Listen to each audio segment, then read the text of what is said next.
Hello. In this review, we'll be talking about the American drone, RQ-4 Global Hawk. This unmanned aerial vehicle was developed for long-range reconnaissance missions. The idea was that it would eventually replace manned reconnaissance aircraft, not only to keep pilots out of harm's way but also because losing a drone would be much cheaper than losing an aircraft. However, as it stands today, the price of a single RQ-4 is equivalent to the cost of two F-35. This has become one of the reasons why the decision was made to phase out the Global Hawk, and it will soon be completely retired from service. I'll tell you the story of how it was created, why it never really managed to prove itself over the years, and what both the base version and the later modifications were all about. Before we begin, don't forget to subscribe to the channel and click like. It helps make our content better. Let's burn. To better understand the purpose behind the development of the RQ-4, which began in the 1990s, we need to go back a decade and briefly explain the reasons that led the United States to develop such a drone. We should also touch upon the history of its competitor, specifically the RQ-3 Darkstar. Back in 1983, the U.S. Air Force, in collaboration with the CIA and other agencies, launched a program and a competition to develop a new unmanned aerial vehicle capable of penetrating deep into Soviet territory for reconnaissance missions. Many will recall the story of such flights involving the U-2 and how they ultimately ended. I covered this topic in my overview of the Soviet S-75 surface-to-air missile system. There's a link to that review in the description for those who haven't seen it. As part of that competition, Lockheed proposed a UAV project named Quartz. The overall program for this new drone at the time was called AAR's Advanced Airborne Reconnaissance System. The aim of the project was to develop a drone that could replace both the U-2 and the SR-71 Blackbird. Another important goal considered for the new UAV was its potential role in guiding the B-2 Spirit bomber, which was under development at the time. Instead of using satellite guidance, both the U.S. Air Force and CIA considered the option of using the new UAV to gather target data at high altitude and long range, then guide the B-2 to those targets. As you can imagine, the B-2 was an extremely expensive project, receiving substantial funding. But the UAV project, which was expected to operate at high altitude, remain airborne for many hours, and cover thousands of kilometers, was also allocated massive financial resources that only grew larger each year starting from 1983. By 1987, the project's cost had risen so much that questions emerged about whether it was even worth continuing. There was an additional complication. The project was being funded from three separate budgets, those of the U.S. Air Force, the CIA, and the National Reconnaissance Office. Each agency had its own requirements and insisted that its specific demands be met with its funding. Naturally, this made it very difficult to reach a consensus. It wasn't until 1990 that the U.S. Air Force officially published its requirements for the new UAV. These included extremely long endurance and range, and the ability to conduct surveillance, reconnaissance, and target designation in heavily defended enemy environments. The delays in development were largely due to the fact that the project was not a top priority for any of the three funding organizations. Each agency preferred to support projects it led independently, and tasks were frequently shifted between organizations, leading to delays. Constant debates over budget allocations and attempts to cut costs also contributed to the repeated postponements. Eventually, the start of development was pushed all the way to 1990. Once the Air Force issued its formal requirements, it became clearer what was expected from the Quartz project. What Lockheed had initially proposed was quite different from what the Air Force ultimately wanted.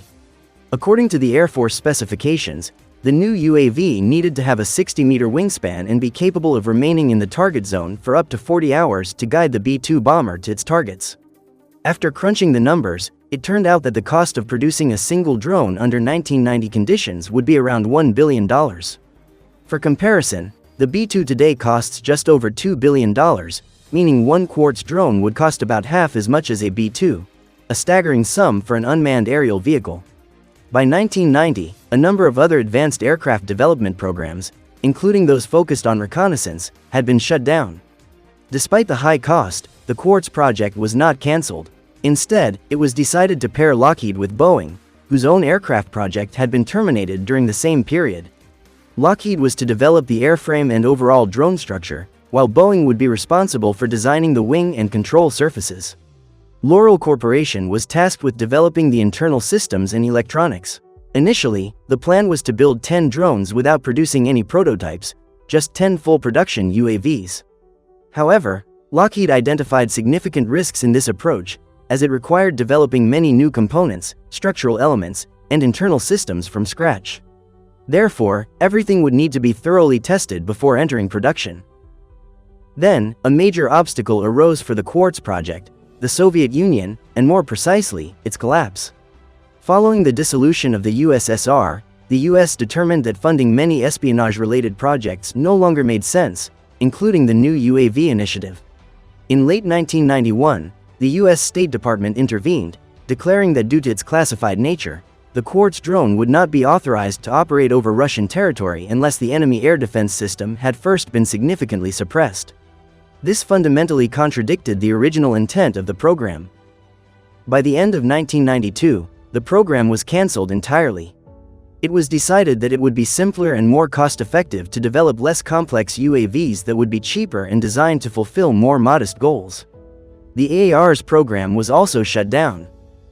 Over its decade-long history, several promising concepts were developed that demonstrated the potential of UAVs in various classes. Initially, within the AAR's framework, drones were categorized into 3 classifications based on their flight range and altitude. The Nat 750 drone was classified under Tier 1. At that point, it had already been developed.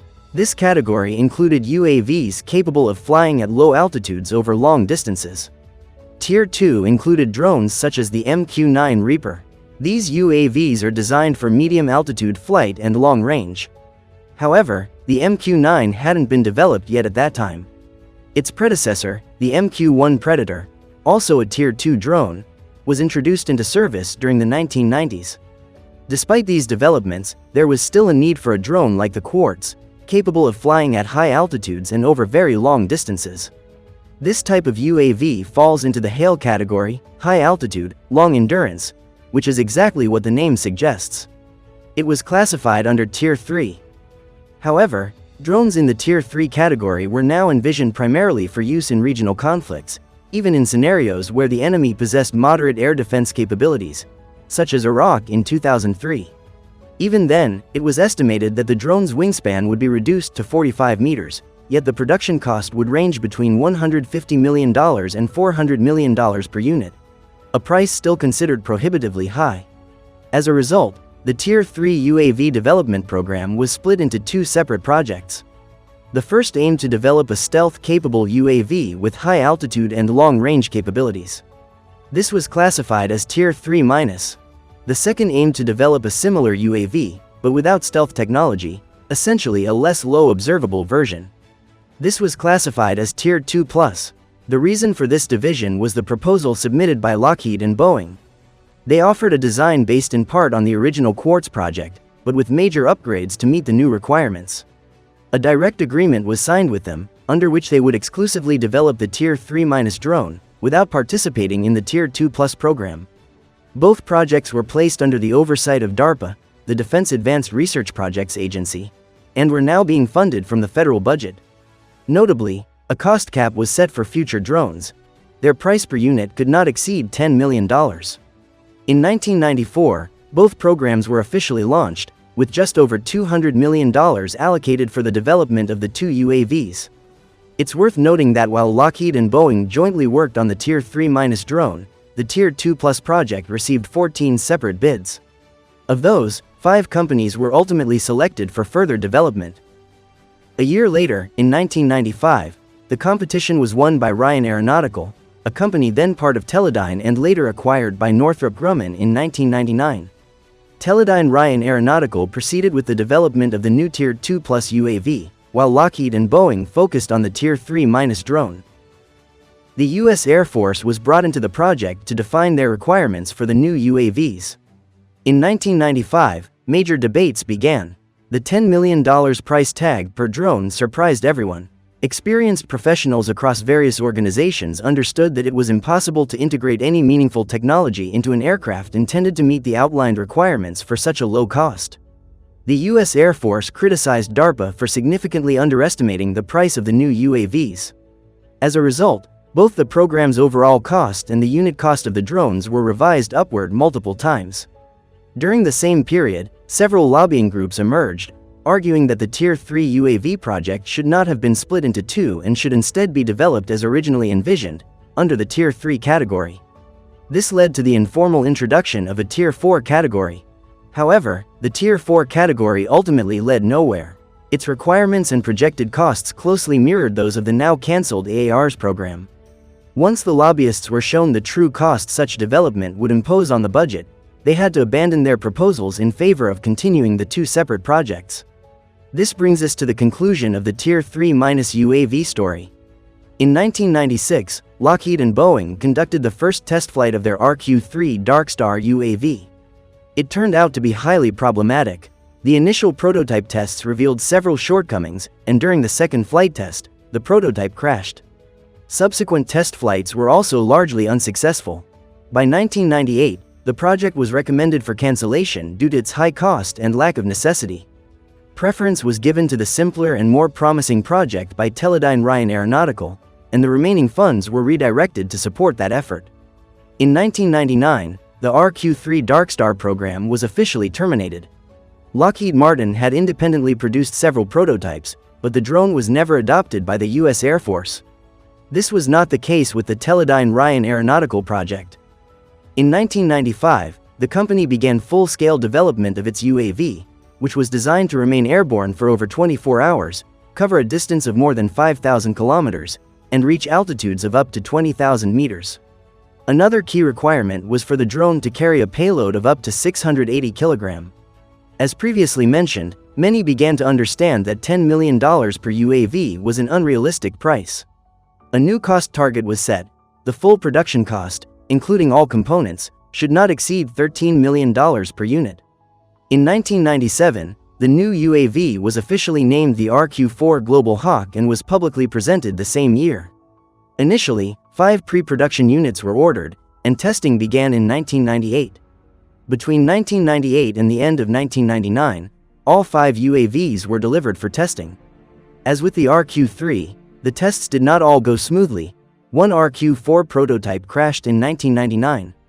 Nevertheless, since the project was cheaper and simpler than the Darkstar, development continued. In 2000, a contract was signed with Northrop Grumman to produce 2 additional prototypes. The contract cost exceeded $70 million, clearly indicating that producing this kind of UAV for $13 million per unit was unrealistic. Overall, the U.S. Air Force initially planned to order up to 58 RQ-4 drones, but in the end, including prototypes, the total number produced would be less. This UAV was highly problematic. Its electronics frequently failed, requiring modifications and upgrades. In 2000, Northrop Grumman completed all testing of the RQ-4 Global Hawk and handed over 2 prototypes to the U.S. Air Force for further testing on their end. Starting in 2001, the prototypes were transferred to the Air Force, which decided to deploy them to Afghanistan. By that time, 7 prototypes had been produced. 1 was lost during testing, and 2 more crashed over Afghanistan in 2001 and 2002.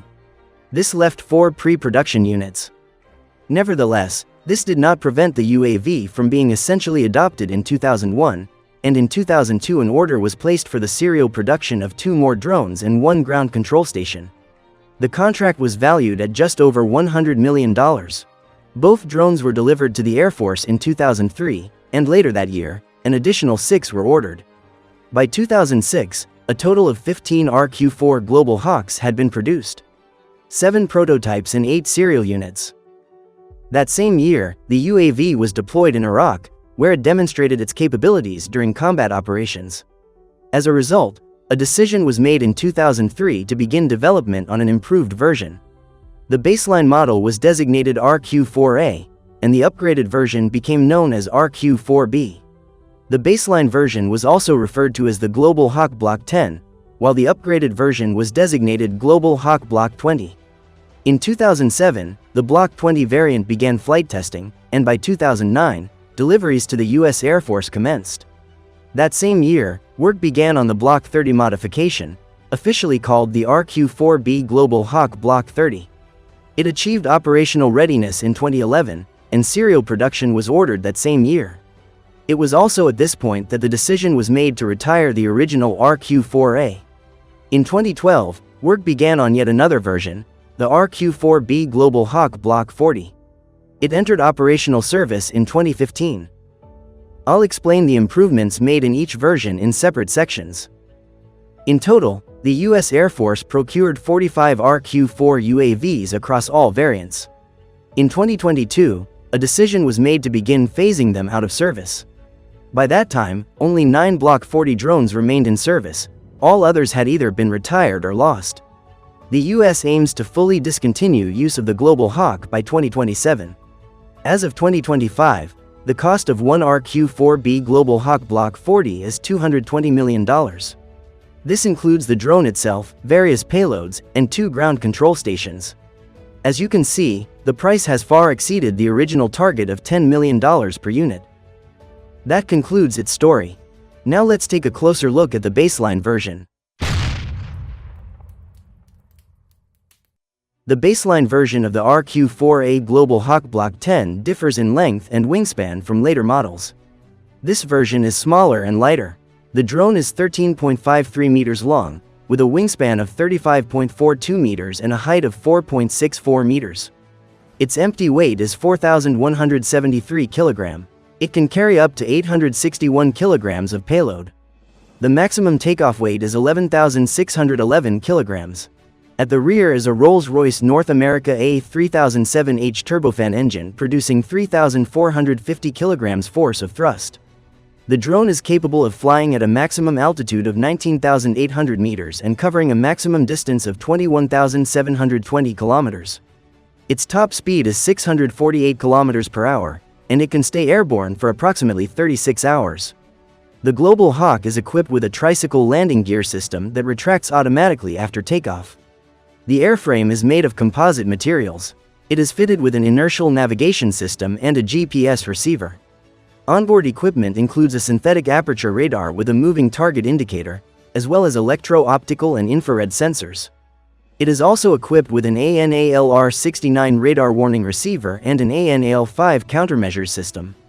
Flight control is managed using 2 ground stations, the Mission Control Element, shortly MCE, designated RD-2A, and the Launch and Recovery Element, shortly LRE, designated RD-2B.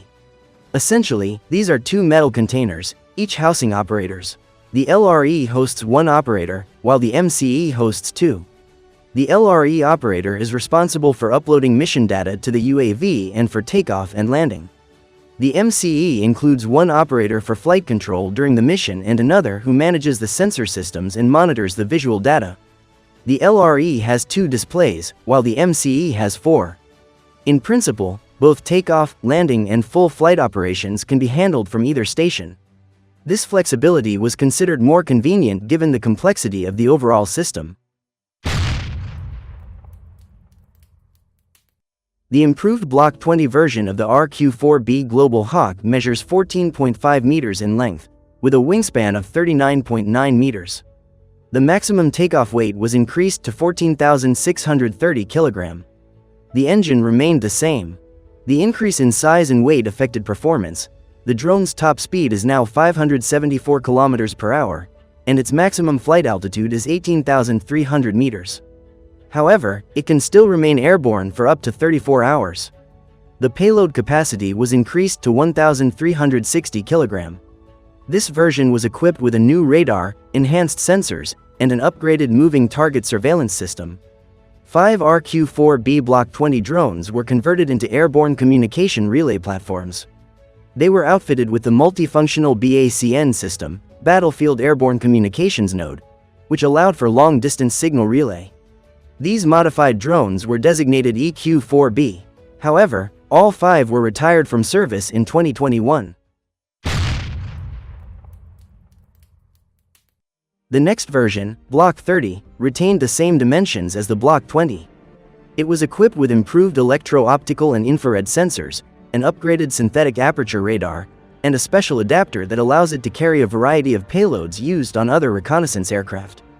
A total of 19 RQ-4B Block 30 drones were produced.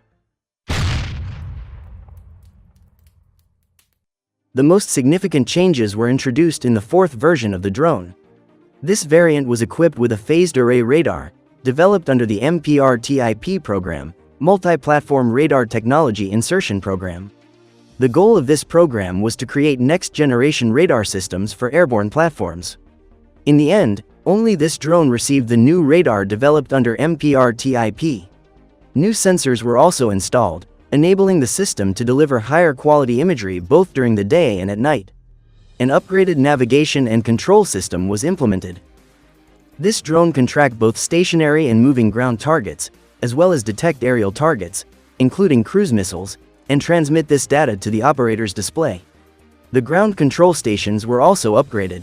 They received enhanced control elements, improved displays, and additional equipment, which allowed for more precise control of the drone's payload systems.